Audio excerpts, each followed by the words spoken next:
We, the Banner Lords, adhere to an ancient and proud tradition of chivalry. Our ancestors had come to Kaorok many centuries ago. Warriors all, they fought and bled to free this beautiful land from the unholy creatures who laid claim to it. By their will and the strength of their swords, mighty cities were forged. Fate was kind to them, for a time.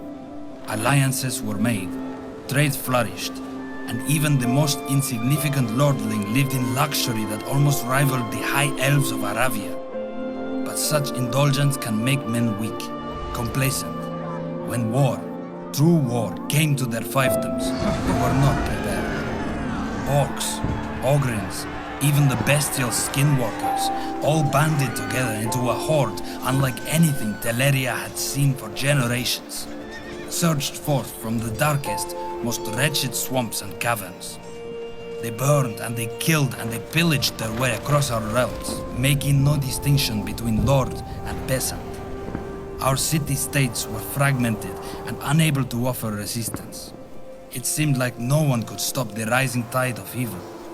Until from the land of rebirth rode forth a champion, Aselin the Stalwart, to whose banner flocked knights from far and wide. Men and women willing to forsake their greed and their grudges to fight a common foe. Together they faced the savage horde. Together they broke its spine in the battle of the Crimson Plains. And together they knelt before Aselin, swearing fealty and crowning him king, first among the noble and the brave, a shining exemplar of virtue, following Aselin's footsteps. That is what our kings and queens had ever striven to be. What we must strive to be. Now, his descendants rule us from their seat of power in the Kaorok Castle. We are their banner lords.